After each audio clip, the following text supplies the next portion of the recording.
Good morning, students. Today we will start dividend decision, the new topic of financial management.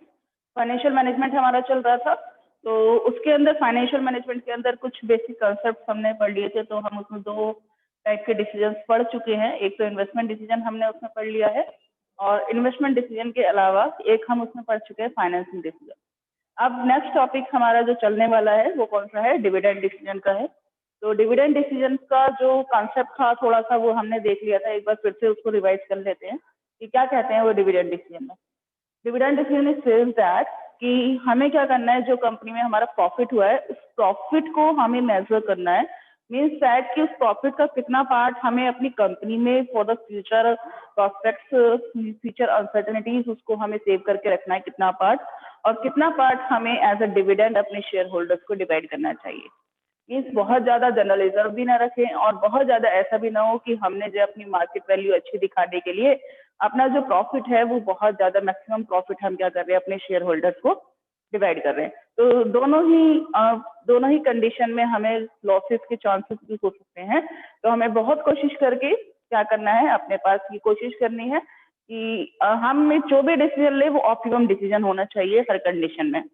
ठीक, तो कुछ factors उस time हमारे mind को अफेक्ट करते हैं जब हम डिविडेंड के बारे में सोचते हैं कि हमें कितने % डिविडेंड डिक्लेयर करना है मार्केट में और कितने % नहीं करना है। ठीक है, इसके बाद बेटा वेट फॉर अ मिनट।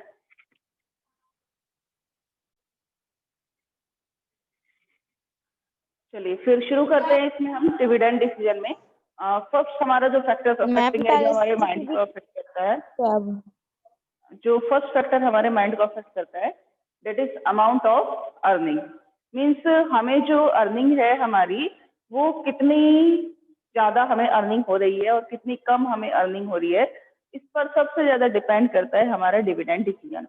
जैसे कि अगर हमें जो अर्निंग हो रही है वो बहुत ज्यादा अमाउंट में हो रही है, जैसा हमने सोचा था उससे कहीं गुना ज्यादा हमें अर्निंग हो रही है, या हमारी जो एक्सपेक्टेशंस थी हम अपनी एक्सपेक्टेशंस को फुलफिल कर पा रहे हैं, एट दैट टाइम जो हमारी अर्निंग है वो प्रॉपर चल रही है, उस समय तो हम क्या कर सकते हैं, जो अपने डिविडेंड की रेट है वो ज्यादा रख सकते हैं। मीन्स ज्यादा डिविडेंड डिक्लेयर हम कर भी दे तो भी कोई इशू नहीं है, बिकॉज ऑफ हमें अर्निंग ज्यादा हो रही है। नेक्स्ट ईयर हमारी जो ग्रोथ है अर्निंग की, फिर हम उसको और बढ़ा सकते हैं। लास्ट 10 ईयर से हमारी अर्निंग अच्छी होती आ रही है, तो अगर हम 30% भी हर साल सेव करते चलेंगे तो कोई बहुत बड़ा इशू नहीं है। 70% हम डिविडेंड डिक्लेयर कर सकते हैं अगर हमारे पास हमारी जो अर्निंग है वो सही हो रही है तो। लेकिन अगर हमारी अर्निंग कम है तो हम डिविडेंड भी कैसा देंगे, कम ही देंगे। तो दो कंडीशन हो गई, अर्निंग हमारी ज्यादा है, अच्छी अर्निंग हो रही है, यहाँ पे एरो के निशान लगा लीजिएगा बेटा, तो साइन आप लगा सकते हैं अपने याद रखने के लिए। अर्निंग अच्छी हो रही है आपकी, ज्यादा हो रही है, तो डिविडेंड भी आप कैसा ज्यादा देंगे, डिविडेंड भी आप ज्यादा देंगे। मीन्स ज्यादा डिविडेंड डिक्लेयर कर सकते हैं। पॉजिटिव रिलेशनशिप है यहाँ पर, डिविडेंड भी ज्यादा डिक्लेयर कर सकते हैं। दूसरी बात, अगर आपकी अर्निंग कम है, ठीक, तो आप डिविडेंड भी कम डिक्लेयर करेंगे। इन दोनों के बीच में कैसा रिलेशनशिप होता है, पॉजिटिव रिलेशनशिप है फर्स्ट पॉइंट के पॉइंट ऑफ व्यू से। दूसरा पॉइंट देखते हैं। दूसरा पॉइंट कह रहा है कि स्टेबिलिटी ऑफ इनकम, जो हमारी अर्निंग है, जो हमारी इनकम है, वो कितनी स्टेबल है। कितनी स्टेबल मतलब हमें लास्ट हम 10 साल 15 साल का अपना देखेंगे व्यू, हमारी जो अर्निंग हो रही है वो स्टेबल है या फिर नहीं है। जस्ट लाइक हमें जो अर्निंग हो रही है वो 4 लाख, 4.5, 4, 5, 5, 5.5, 6, इस तरीके से जो अर्निंग जो है हमारी वो थोड़ा सा स्टेबल चल रही है ग्रोथ के साथ। सही, इट मीन्स दैट कि हम जो है थोड़ा बहुत ग्रो कर रहे हैं अपने बिजनेस में, हम लॉस में नहीं जा रहे हैं और हम बहुत अच्छे से अपने बिजनेस को कैरी ऑन कर सकते हैं। वो क्या है कि हमारी अर्निंग स्टेबल चल रही है, उस केस में भी हम क्या दे सकते हैं, डिविडेंड ज्यादा दे सकते हैं। अगर हमारी अर्निंग कैसी है, स्टेबल है, हमारी अर्निंग कैसी है, ये मैंने स्टेबल के लिए साइन लगाया है। अगर हमारी अर्निंग स्टेबल है तो हम डिविडेंड भी कैसा दे सकते हैं, ज्यादा डिक्लेयर कर सकते हैं। लेकिन अगर हमारी अर्निंग स्टेबल नहीं है, मीन्स हमें कैसे अर्निंग होती है, एक साल हो गई हमें 5 करोड़ का फायदा हो गया, दूसरे साल हमें जो है 2 करोड़ का ही रह गया। फिर नेक्स्ट ईयर हम जो है लॉस में चले गए, उसके बाद हमें एकदम से 4 करोड़ का फायदा हो गया, फिर एकदम से हम लोग इसमें चले गए, नुकसान में चले गए। तो 10-15 सालों का हम अगर अपना पहले का देखें तो उसमें क्या हो रहा है कि कभी नुकसान हो रहा है, हमें लॉस हो रहा है, कभी हम बहुत ज्यादा प्रॉफिट अर्न कर रहे हैं 4 करोड़ का, कभी 2 करोड़ पे रह गए, कभी 1 करोड़ का बेनिफिट है, कभी नुकसान में चले गए, कभी हो गया तो 2-4 लाख का प्रॉफिट हो गया। इस तरीके से बहुत ज्यादा अनस्टेबिलिटी है अर्निंग में। तो एट दैट टाइम हमें डिविडेंड की रेट बहुत ज्यादा नहीं देनी चाहिए, बहुत कम रेट से हमें क्या करना चाहिए, डिविडेंड इशू करना चाहिए। मीन्स डिविडेंड की रेट बहुत ज्यादा ना इंक्रीज करें, उसको कम ही रखें अगर आपकी कंपनी में अर्निंग की स्टेबिलिटी नहीं है। सपोज करो इस साल आपको प्रॉफिट ज्यादा हो गया तो आपने ज्यादा डिविडेंड दे दिया, नेक्स्ट ईयर फिर नुकसान हो गया तो फिर क्या करोगे, आपके बिजनेस में तो स्टेबिलिटी है ही नहीं अर्निंग की, तो फिर नेक्स्ट ईयर फिर क्या डिविडेंड कम दोगे, मार्केट में रेपुटेशन खराब हो जाएगी, है ना। तो इसलिए अर्निंग की स्टेबिलिटी को ध्यान में रख करके हमें क्या करना है, डिविडेंड का डिसीजन लेना है। अर्निंग अगर स्टेबल चल रही है हमारी फिक्स, तो डिविडेंड हम हार दे सकते हैं, बट अगर हमारी अर्निंग ही स्टेबल नहीं है तो हम डिविडेंड लो देंगे। ये वाला इसमें मेन कंसेप्ट है। नेक्स्ट आते हैं हम लोग नेक्स्ट पॉइंट पर, that one is stability of dividend. अब एक और ये कह दीजिए लो कह सकते हैं हम इसे फाइनेंशियल मैनेजमेंट का, या फिर हम ये इसे कह सकते हैं कि एक पर्टिकुलर क्राइटेरिया है जिसके थ्रू हम ये डिसाइड कर सकते हैं कि हमें जो डिविडेंड देना है वो डिविडेंड हमें बहुत स्टेबल रेट से देना चाहिए। Dividend should be stable rate, means that stability रखनी चाहिए अपने डिविडेंड में। ऐसा ना हो कि हमें इस साल बहुत ज्यादा प्रॉफिट अर्न हुआ है तो हमने बहुत ज्यादा डिविडेंड डिक्लेयर कर दिया मार्केट में, ठीक, हमें डिविड और हमें जैसे सपोज करो कि हमारा जो प्रॉफिट है इस बार सुपर प्रॉफिट हुआ है, हमने हर बार हम 70% डिविडेंड देते थे, हमने 80% डिविडेंड की रेट मार्केट में क्या कर दी, अपनी गुडविल इंक्रीज करनी थी, मार्केट में नेम फेम अर्न करना, तो हमने 80% डिविडेंड की रेट कर दी और 80% डिविडेंड डिक्लेयर कर दिया हमने इस साल। अब सोचिए नेक्स्ट ईयर आपको सुपर प्रॉफिट नहीं हुआ, बाय चांस जैसा रेगुलर प्रॉफिट आप अर्न करते हैं वैसे ही रेगुलर प्रॉफिट आप अर्न कर पाए, ठीक। तो जो रेगुलर प्रॉफिट आपको हुआ है, क्या उस रेगुलर प्रॉफिट में आप 80% का डिविडेंड अफोर्ड कर सकते हैं? नहीं कर सकते। आप उसमें 80% का डिविडेंड अफोर्ड नहीं कर सकते हैं। तो हमें जो है कभी भी बहुत ज्यादा डिविडेंड की रेट को इंक्रीज नहीं करना चाहिए। डिविडेंड कैसा होना चाहिए, स्टेबल होना चाहिए। एक बार अगर हमने डिविडेंड दे दिया ना मार्केट में 80% से, तो उससे क्या होगा, मार्केट में हमारी रेपो खराब हो जाएगी अगर हमने नेक्स्ट ईयर डिविडेंड की रेट को डाउन किया। Just wait for a minute बेटा। चलिए, तो स्टेबिलिटी ऑफ डिविडेंड में हमने देख लिया बेटा कि हमें डिविडेंड की रेट कैसी रखनी चाहिए, स्टेबल रखनी चाहिए, उसमें बहुत ज्यादा फ्लक्चुएशन नहीं करनी चाहिए, अदरवाइज मार्केट में रेपो खराब होने की चांसेस होते हैं। एक्चुअली मेन मोटिव इसका क्या है कि डिविडेंड की जो रेट है वो हम इंक्रीज तो कर सकते हैं, but it can not be decrease, उसे डिक्रीज नहीं करने चाहिए।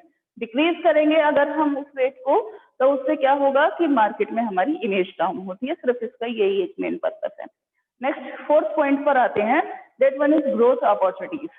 अब सिंपल सा मोटिव है, देखिए अगर आपकी कंपनी में आपका मेन मोटिव ग्रोथ करना है और आपके लिए आगे बहुत सारी ग्रोथ अपॉर्चुनिटीज अवेलेबल हैं अपने बिजनेस में, बिजनेस एक्सपेंशन के लिए, या बिजनेस में बिजनेस को आप एक्सपैंड करना चाहते हैं, तो एट दैट टाइम क्या है कि बहुत सारी ग्रोथ अपॉर्चुनिटीज को आप फायदा उठाने के लिए आपके पास फंड भी अवेलेबल होना चाहिए, राइट।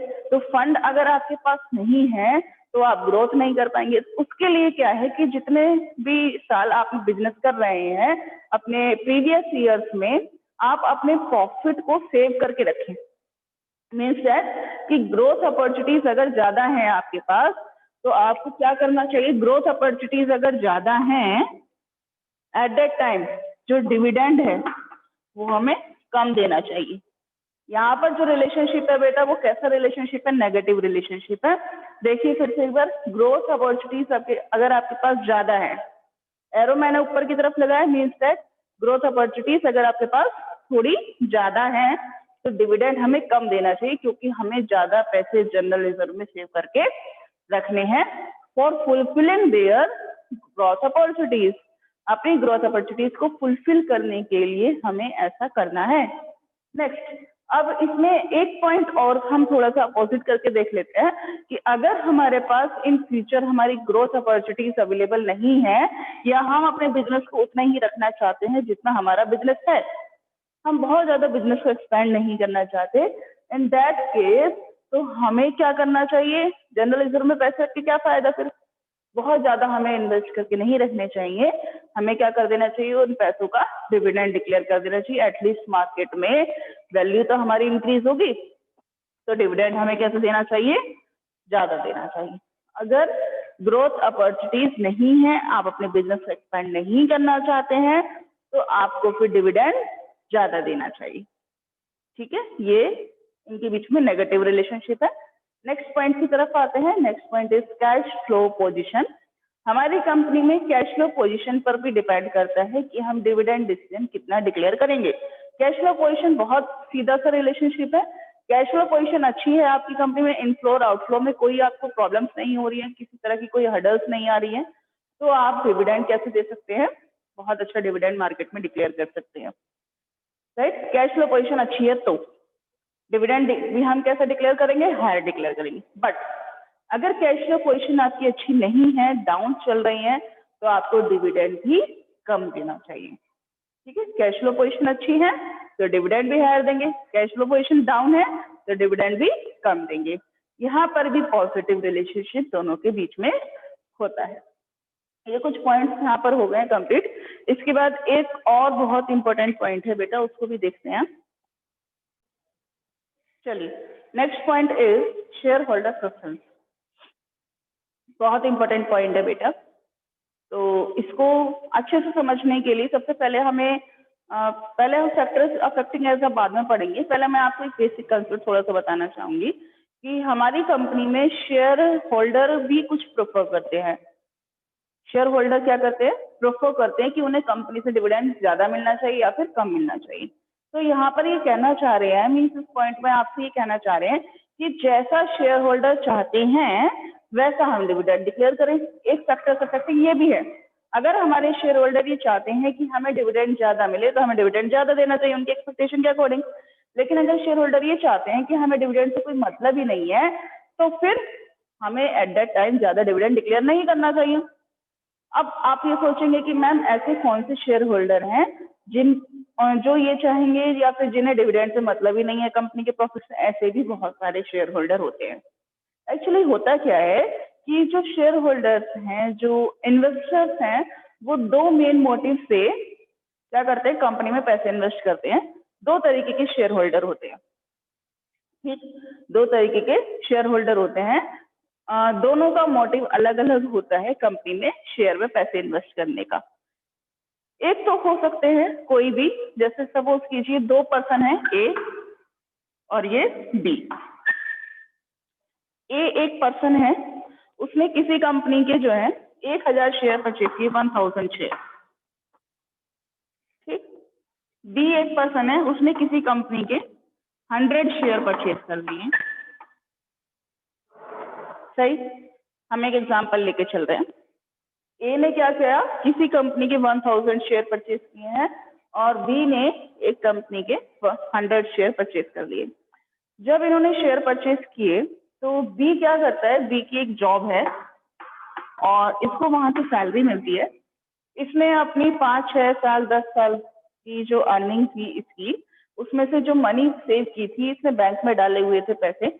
बैंक से बहुत ज्यादा इंटरेस्ट नहीं मिलता है, 6%, 5%, 4% बैंक हमें सेविंग पे इंटरेस्ट देती है। तो इन्होंने क्या सोचा कि क्यों ना मैं अपनी मनी को शेयर में इन्वेस्ट कर दूं। तो इन्होंने क्या किया? लॉन्ग टर्म के लिए एक कंपनी के शेयर परचेज कर लिए, ठीक? तो इन्होंने एक कंपनी के शेयर परचेज किए और इनका अभी ऐसा कोई इरादा नहीं है 2 साल, 3 साल, 5 साल, 10 साल तक, जब तक जरूरत नहीं पड़ती कि उस मनी को नहीं निकालना चाहते हैं। इन्होंने फॉर द लॉन्ग टर्म के लिए क्या किया? अपने पैसे को शेयर में इन्वेस्ट कर दिया। 100 शेयर परचेज किए और उस शेयर में अपनी सारी मनी लगा दी जो भी इनके बैंक में पड़ी थी। अब क्या होगा, कंपनी सोचे जो कंपनी 10 साल चल रही है या 5 साल जो कंपनी चल गई, वो कंपनी ऐसा तो है नहीं नुकसान में जा रही है ना। This is a profiteering company, वो प्रॉफिट अर्न कर रही है, प्रॉफिट अर्न कर रही है तो इनको अच्छा डिविडेंड भी दे रही होगी। या तो कंपनी होगी तो वो डूब जाएगी, तो इनको डिविडेंड दे रही है, तो इनके जो पैसे थे, अगर इन्होंने इस कंपनी में 1 लाख रुपए इन्वेस्ट किए थे तो 10 साल बाद वो जाके 1 करोड़ भी हो सकते हैं, डिपेंड करता है। ये तो हो गए एक टाइप के इन्वेस्टर। अब एक तरीके के इन्वेस्टर हैं ए, इन्होंने किसी कंपनी में 1000 शेयर परचेज किए और ये क्या करते हैं, इनका एक साइड बिजनेस है शेयर मार्केट का, ये जस्ट लाइक ब्रोकर टाइप से होते हैं। तो इन्होंने क्या किया, उस 1000 शेयर में से जब इन्होंने ये शेयर परचेज किए थे तो मार्केट रेट जो चल रहा था उस पर्टिकुलर कंपनी के शेयर्स का, वो 100 रुपीज 120 चल रहा था, हम लोग 120 ले लेते हैं पर शेयर प्राइस। एक शेयर का जो प्राइस है पर शेयर प्राइस कितना चल रहा था उस टाइम पे, 120 चल रहा था। इन्होंने 1000 शेयर परचेज कर लिए क्योंकि इन्हें ऐसी एक्सपेक्टेशन थी कि आने वाले 10 दिन में इस कंपनी के जो प्राइस है फिर बढ़ जाएंगे, आने वाले टाइम में इस कंपनी के जो प्राइस हैं वो फिर से इंक्रीज हो जाएंगे। ठीक, तो बाद में जाके क्या हुआ, 10 दिन बाद इनकी एक्सपेक्टेशन बिल्कुल सही निकली और इस कंपनी के जो प्राइस हैं वो कितने हो गए, 180 हो गए पर शेयर। कितने हो गए, 180। इन्होंने तुरंत मौके का फायदा उठाया, बाद में डाउन ना हो जाए पैसे, 1000 के 1000 शेयर 180 के हिसाब से मार्केट में जाके क्या कर दिए, सेल आउट, सेल करके बाहर निकाल दिए।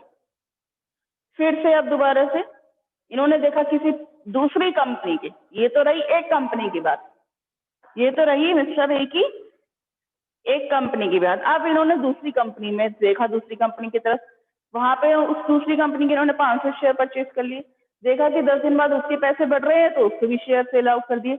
ये क्या करते हैं, इनका काम सिर्फ एक ही है, डिफरेंट कंपनी पर नजर रखते हैं और जब भी जिस कंपनी के शेयर के प्राइस डाउन होते हैं उसकी शेयर परचेज करके रख लेते हैं। और ऐसी एक्सपेक्टेशन जब भी होती है 10 दिन बाद, 15 दिन बाद, 1 महीने बाद कि उस कंपनी के शेयर के प्राइस बढ़ जाएंगे, तुरंत उनको क्या कर देते हैं, सेल आउट कर देते हैं और प्रॉफिट अर्न करते हैं।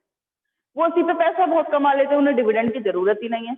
तो 2 टाइप के शेयर होल्डर हो गए, मीन्स जो शेयर होल्डर इन्वेस्टर कंपनी में पैसे इन्वेस्ट करते हैं 2 मेन मोटिव से करते हैं। एक तो होते हैं जॉब वाले जो लॉन्ग टर्म इंटरेस्ट के लिए करते हैं, मीन्स हमें कंपनी से डिविडेंड मिलता रहे और हमारा बिजनेस पैसा जो है इन्वेस्ट रहे साइड बाय साइड। एक होते हैं जो शेयर के सेल परचेज करके प्रॉफिट अर्न करते हैं। ठीक, तो अब इन दोनों शेयर होल्डर को हमने नाम दिया है, ये तो जो शेयर होल्डर हैं ये क्या चाहते हैं, रेगुलर इनकम चाहते हैं कंपनी से, रेगुलर इनकम। और ये शेयर होल्डर क्या करते हैं, कैपिटल गेन, कैपिटल गेन मतलब शेयर को सेल परचेज करके मनी अर्न करने को बोलते हैं कैपिटल गेन। ठीक, तो 2 टाइप के शेयर होल्डर हो गए, जो रेगुलर अर्निंग चाहते हैं कंपनी से, और दूसरे कौन से हो गए, जो खुद ही कैपिटल गेन अर्न कर लेते हैं, जिन्हें कंपनी के डिविडेंड की नीड ही नहीं है। अब फैक्टर्स अफेक्टिंग पे आते हैं, शेयर होल्डर प्रेफरेंस। अब ये पॉइंट ये कहता है कि आपकी कंपनी में जिस भी टाइप के शेयर होल्डर की मेजोरिटी ज्यादा है उसके एक्सपेक्टेशन के अकॉर्डिंग हमें क्या करना चाहिए, डिविडेंड डिक्लेयर करना चाहिए। हमारी कंपनी में रेगुलर इनकम वाले शेयर होल्डर की मेजोरिटी ज्यादा है, 50% से ज्यादा रेगुलर इनकम वाले हमारी कंपनी में शेयर होल्डर हैं, तो हमें डिविडेंड ज्यादा डिक्लेयर करना चाहिए, क्योंकि उनकी एक्सपेक्टेशन, वो क्या चाहते हैं कंपनी से, डिविडेंड के लिए ही उन्होंने मनी इन्वेस्ट की हुई। अगर उन्हें डिविडेंड अच्छा नहीं मिलेगा, कंपनी से पैसे निकाल कर किसी और कंपनी में इन्वेस्ट करेंगे वो, बिल्कुल सही बात है। तो हमें उनकी एक्सपेक्टेशन पूरी करनी चाहिए।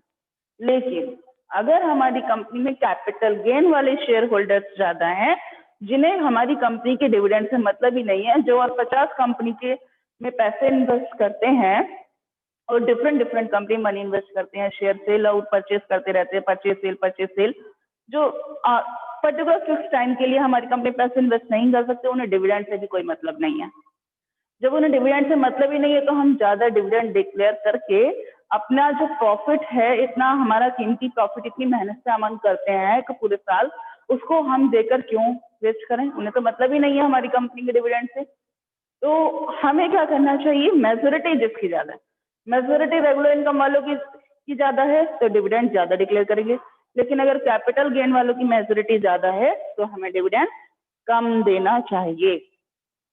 यहाँ पर इस केस में क्या हो जाएगा? डिविडेंड ज्यादा देंगे और कैपिटल गेन के केस में डिविडेंड कम देंगे।